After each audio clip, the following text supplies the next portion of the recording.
All right. Welcome, everybody. Give you guys probably just a minute to settle in, and then we'll go ahead and get started. While you're settling in, welcome to my Stories Them field trip in connection with Wisconsin Science Festival. The Wisconsin Science Festival is serving all of Wisconsin this week, where we will have events in various counties all throughout the state. So wherever you guys may be located, please check your area. There may be something happening at your local library or a local business nearby. So we'd love to have you guys participate all week long. Yes, and there'll be some big events happening in Madison as well. So make sure to check out the Wisconsin Science Festival website. And so I'll give you guys about 30 more seconds, and then we'll go ahead and get started.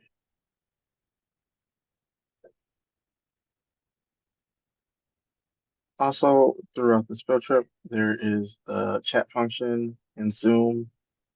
Please feel free to put your question in the chat. I will be taking those questions and then asking them onto our researchers. So, all right, let's go ahead and get started. Again, welcome to My Story is STEM. Again, my name is Gerard Buckner, and I work in Mortgage Institute for Research, as also part of the team creating Wisconsin Science Festival. And today we have our three researchers that will be kind of talking about their story and their background in STEM. So I will have y'all introduce yourselves. Like I said, I'll lead the call, so I'll call out by name, when to go, and we'll go from there. So since Mike is already off for you, Winnie, let's go have you introduce yourself.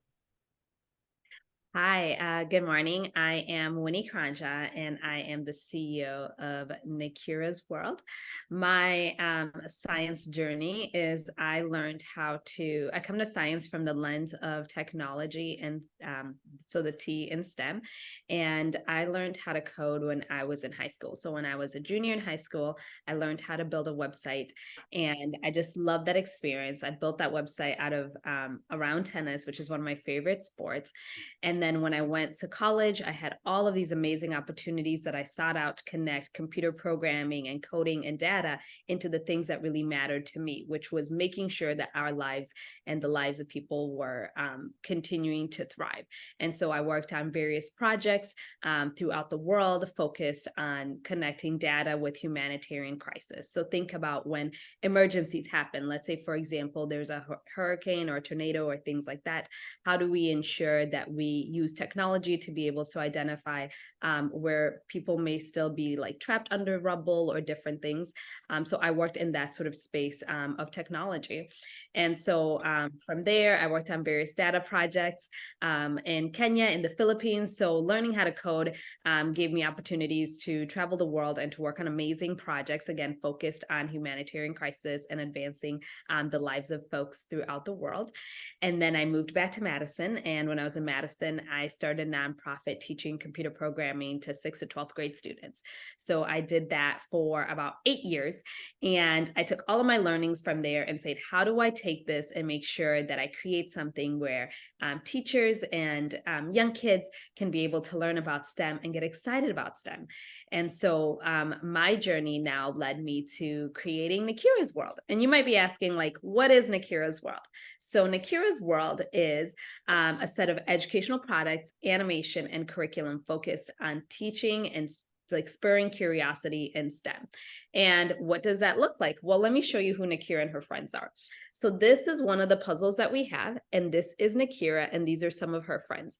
And her friends go on these STEM adventures throughout their neighborhoods, getting curious all about how science works in their park and how it works in their home, and how, for example, why does butter melt, and why does your popsicle melt, or different things. Why do bubbles come when you run water in the bathtub?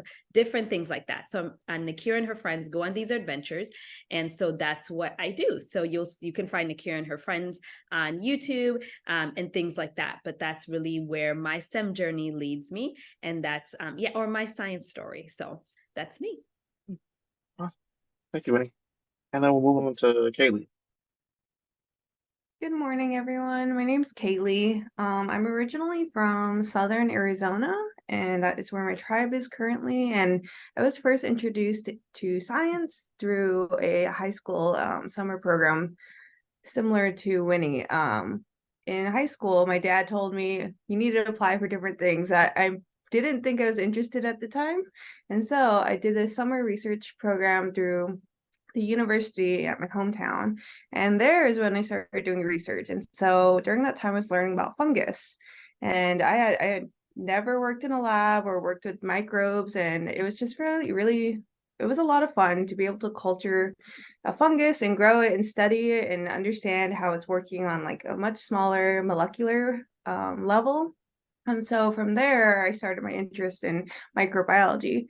And so during my undergraduate um, career, I pursued microbiology and I studied fungus more. I studied bacteria, and then I got my bachelor's degree in microbiology. And now I study microbiology in graduate school, where now I study viruses. So I've been able to study fungus, bacteria, and viruses all at a molecular level, and it's just really crazy and interesting to me that we can study things that like we can't see without magnifying glass. So yeah, that's my simple story into science. Good intro. Thank you, Kaylee. And Liliana? Hi, I'm Liliana, and my journey with science started in high school.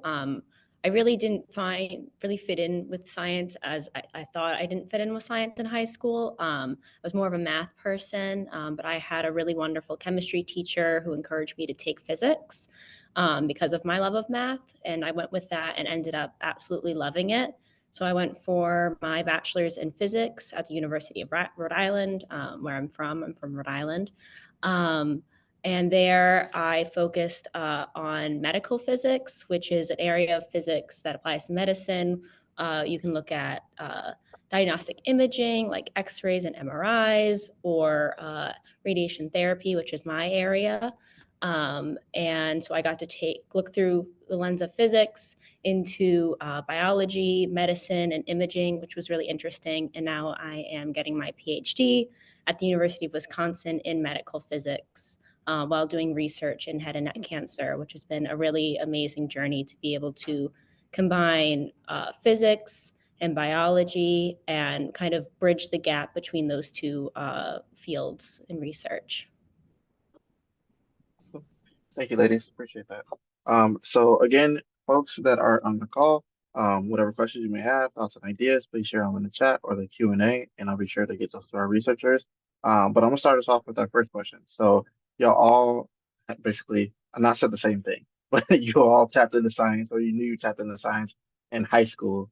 And so for the students that are kind of watching, which are probably very likely from elementary to high school, probably middle school as well, what was y'all upbringing like? Like when you like, is there anything back from when you were a student in elementary or high school that you're like, oh, this makes sense now. Like I was really into this, or this was kind of my upbringing. Was there anything or any moments like that as a youth where you're like, this makes sense why I'm at where I'm at today? And let's see, I know that was a full question right away, but Lily, I'm gonna put you on the spot first, and then we'll go back around. Yeah, that's totally fine. I know that I was always a really curious like student all throughout my elementary, middle school, through high school. And I always did really love the definitiveness of science and math. I definitely always really enjoyed those classes and just found that I really liked asking questions and finding really thorough ways to get answers. I was always very into like methods as a kid. And I remember in my math classes, they would teach you, you know, tricks and things like that. But when it came down to doing a problem, I really enjoyed the thoroughness of working through steps and things like that. So for me, looking back, I think I always really enjoyed going and solving problems that usually maybe don't have answers already, or just exploring how to solve things through methods and steps, breaking things down. And go back to the top of the list, Winnie. Okay. So I'll say for me, when I was younger, I always like loved math. I was always really curious about the world. And I always, even at a young age, wanted to make the world better. And, when I look at what I'm doing, I think there's a really big connection. But I will also say when I was for example, I was in high school and like I learned how to code, but I also was the person who I was in a chemistry class and I went in after school to get help with chemistry because I had a hard time understanding it. Same thing with math, right? I would go in, like, I loved algebra, but when it got to geometry, like I went in and I got, help understanding it because it didn't really like connect. It wasn't as easier for me. So I think it's important to say that, like, you see, amazing people, and I'm on the screen with some amazing people. But sometimes it's not that you get it right away. It's something that you continue to build upon, because I always knew that I was good at math. I loved math. I loved seeing the way that the numbers work and like understanding it, but that doesn't always mean it always came easy for me. So yeah. Thank you. Kaylee? So yeah, and probably fairly similar. I would say I was really only into math in middle and high school, and honestly didn't really get into science till I got to college. I feel like you take much more fun science classes in college, in my opinion. It's not just like physics, chemistry. You do get a bit of biology, but I think really when I was able to get into my microbiology courses, that's when it got really fun for me. So I would highly recommend in undergraduate. If you don't know what you want to do, definitely explore around because there's a wide variety of classes and there are different things that can pique your interest for sure. And what are y'all doing when y'all not saving the world? What are the hobbies? What are the interests? What do y'all do? Let's see. Let's go with Winnie first. Okay, well, I'll say, what do I love to do? I love to travel. I just came from a trip. I was just in East Africa, so I love to travel, travel the world, meet people from other cultures, and just go and experience the world and see the vast diversity that the world has, both in like it as people, but also like the nature and the beauty and the fruits. I also love to eat, and I've really been getting into trying to eat more organically. I wish I had a green thumb. I don't. Every plant I've had has always died. So I wish I could like, plant fruits and veggies, but because that's not necessarily my strong suit, I love to go and just like get organic fruits, go to the farmer's market, and just like, I think, be really intentional about what I put into my body. So those are some of the things that I love to do alongside, just being outside, going hiking, going kayaking, and just, like I said, seeing the world and being outside. Winnie, I'll give you a suggestion. Try jalapenos, okay? Because I have a bad thumb too, and jalapenos are super easy. Hey, all right. I'll put that one on my list. I don't know if they grow in the winter. Can they grow inside or no? Just outside. That I don't know. We grew ours in the summertime, and we got a bunch of them, so pretty easy. Okay. Okay. Thank you. Yeah, Liliana. Outside of school and research and everything, I really like to hang out with my friends. We all really like to bake, so we'll bake together all the time. I also really love to cook. I'm also avid music listener, which I now claim as a hobby. I have a record collection, so I determined that listening to music is a hobby for me. I really enjoy it. It brings me a lot of peace. So yeah, hanging out with my friends, cooking, baking, listening to music, being outside. Yeah, all great things to take care of yourself when you're uh, not working and learning. Yeah, I got a follow-up question to the work after this. Go ahead, Kaylee. Awesome. And then for me, I'm a very, very creative, artsy person. So I'm an oil painter in my free time, but currently I'm taking a ceramics course where I'm learning how to throw pottery on a wheel. And so I'm having a lot of fun doing that recently. Yeah, so that's mainly what I do with my free time. Oh, saw some pop up, but never mind. Okay, so Liliana, I'm glad you brought that up about kind of like the work-life balance. And so, a question I had following up with for all of y'all. whether if it's research or running a business, like how much time are you putting in the labs or running around the world? Like how much time does this all take? Like when do I get some time to myself? Kaylee, you want to start us off? Sure. So for me, I work with cell culture, which means that we use a cell line that are either from monkeys or humans or whatnot, but we need to maintain them. So I need to check on them every day or every other day. And so I would say it's probably 40-ish 45-ish hours a week, but day to day looks vastly different. Like one day I could be here 9 to 9, another day it could just be 2 hours I need to come in. So it varies it varies a lot for me at least. And I know my colleagues in the same lab, they work in vivo or in animal experiments, and so they sometimes have extremely long days on the weekend, just because it's like you can't put things on pause necessarily. What about you, Winnie? Yeah, so I will say that, running a business, starting and running a business takes a lot of time and a lot of hard work.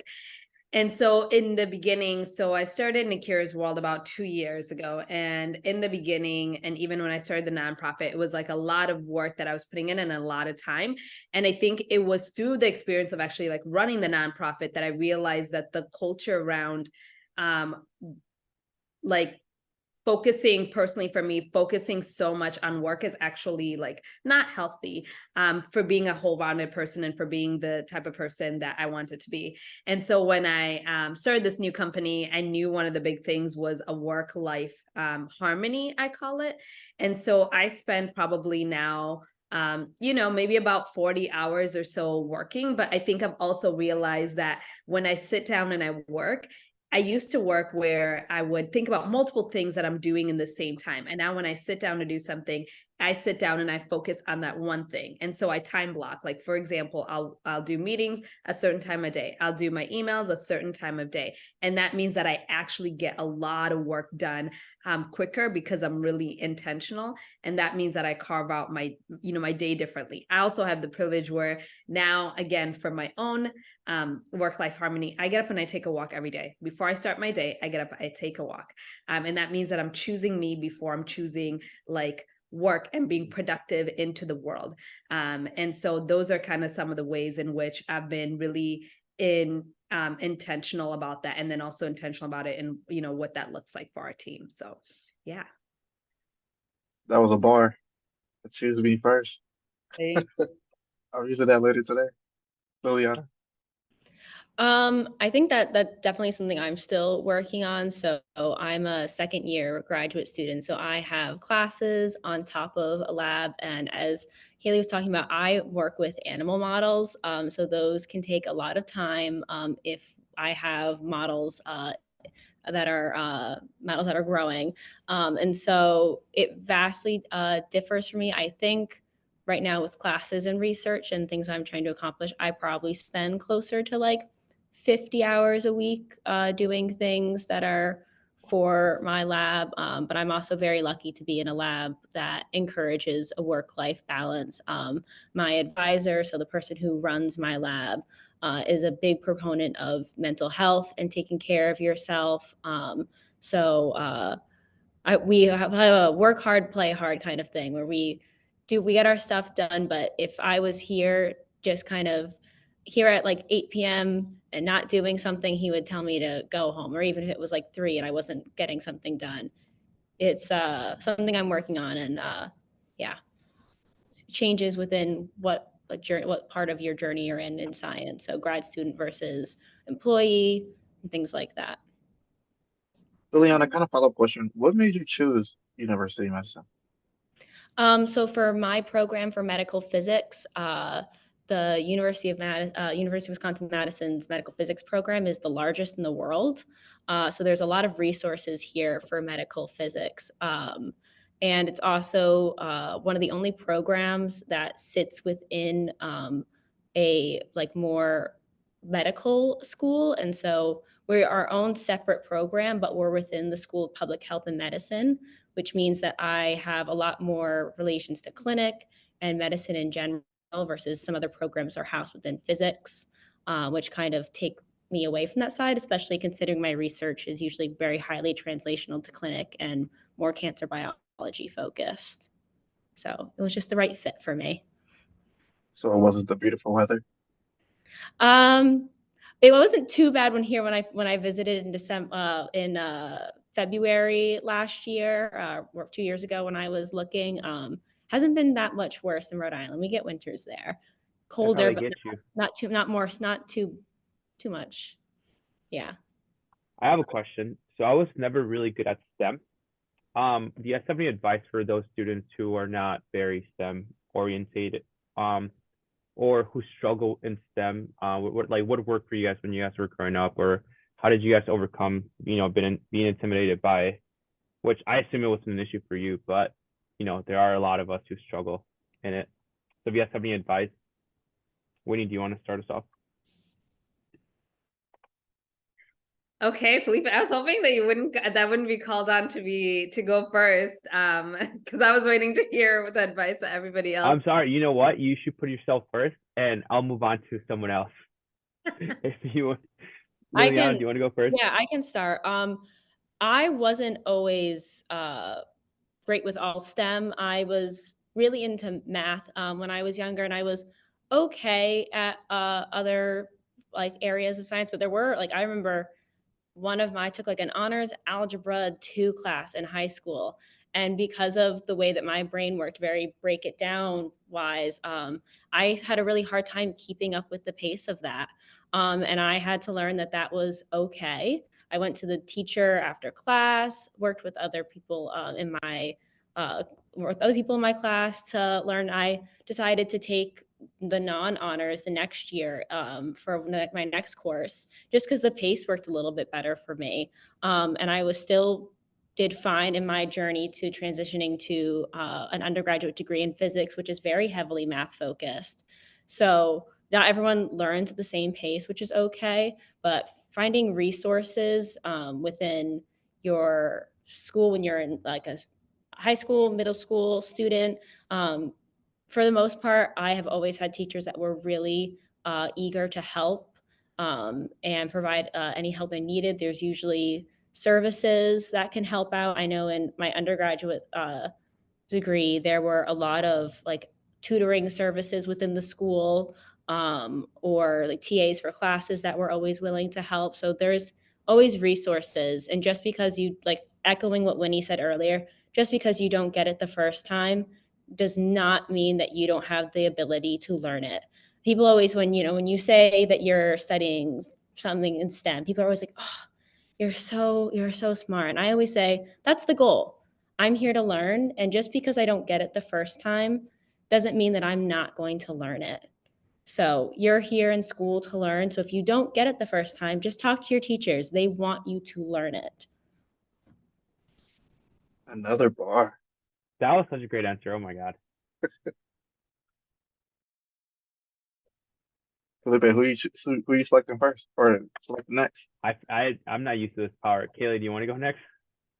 Sure. I feel like I can only echo Liliana because her answer is just fantastic. I would say when I did struggle in middle or high school, I would think I was very, very fortunate that I had a father who also did a STEM major, so he knew how to like help me with my math and my physics homework. So I had that resource at home, but definitely, I know there have been times in graduate school where I definitely don't learn things the first time, and it takes me months to be like, okay, I finally understand this concept or like this mechanism or whatnot. So even now, I mean, you still have to like learn how to, I guess, be more persevere more, I guess, but you kind of also learn your learning style because again, yeah, everyone does not learn the same at all. So definitely, I think teachers absolutely do want you to learn. And even if your friends can help you and whatnot, I know I always had friends help me throughout college. Even now, I have my friends who are like in my same year as me. I'm like, can you help me understand this? Yeah. Okay. So I will I will add to I think what was already said was great, and I echo that. And I think on top of that, what I would like to say is that remembering that you are you and you are unique. So in every space that I've been in, because like I said, I struggled in chemistry, I struggled in these places, and I had teachers who were willing to help, and I had some teachers who were not willing to help. And I think that there's an honesty there. But I found the ones who were willing to help and the ones who were like, come on in and you know, and we will help you with this. But also it was remembering that like I don't have to do, like when I think about future career, there's so many careers, there's so many jobs in STEM, there's so many places in STEM that are jobs that you all will probably be in that don't even exist right now, right? So thinking about STEM in a way that's a silo, I think if you think like, oh, I'm not getting this and that means I can't be an astronaut or I can't be this, right? Like there's so many places where you can bring that intersection of the things that you care about in STEM together. And I'll say that's been the unique thing for me, right? Like I don't sit in a specific area in STEM, but the innovation and my success has come because I've seen the intersection. I've seen the gap because I've chosen to believe in myself. And so the things I've created, they last because I know that I'm the magic. I know that the way that my mind works is what's bringing value to something. And so, yes, I may not be I'm not going to break down physics for you like the way that Leanna can. That's not my space. However, I'll be like, well, wait a minute. Why does this work the way that, and how can we bring these two things together? And I think that for me, like when I think about Nakira, because when I created Nakira is like mini Winnie, I like to say. And she wants to be a chemical engineer, right? I've struggled in chemistry, but she wants to be a chemical engineer because she sees her mom put on makeup and she wants to create makeup that other people can wear that's organic, that's healthy, right? And healthy to skin. And thinking about the fact that so many of us don't connect the fact that like makeup is, these chemicals are put together and that's a component of it, right? So thinking about areas that I think matter to you and bringing that intersection, but also knowing like if I struggle in something, that doesn't mean I can never be in this space. I get to bring those things together and I continue to learn. And some things you may not be the greatest at, but that doesn't like, I think don't let that define you, right? Continue to, find the people who are going to help you, but also know you can still be in STEM. You might not look like the example that's being presented to you, but you can still be in the space and you're going to thrive in that space in one way or another. And I like to say that because we're all using our computers, we're all using some degree of STEM in our everyday spaces as well. So that's me rooting for the unconventional, STEM science person because that's who I am. So, yeah. It's actually awesome that we can use computers today because we are bringing people all around the state of Wisconsin and even down in the South, Winnie, to be able to do this all together. So happy to be able to do that and to bring all the cultures that's involved. This is super exciting, and to see that women leading in STEM. Thank y'all so much. We only have a minute left, so did anybody have any last quotes or things they want to share before we hop off our call today? And you can just go for it. I'm not really gonna choose anybody because I don't know if anybody actually has anything. I just wanted to thank you all for organizing this event so that we could talk. I know we can't see you guys, just so you know, but just wanted to thank you all for coming and listening to us and creating this platform for us to tell our stories and connect with you all. Yes. And I'll just add to that. The big thing that I'd say is your takeaway for this week. And as you continue to, live out life is continue to be curious about how the world works, how the things work around you, because that's where you'll find, what your interests are in STEM, and continue to ask for help because there are people who want to continue to guide you in this process, but just continue to be curious and explore and know that you are magic.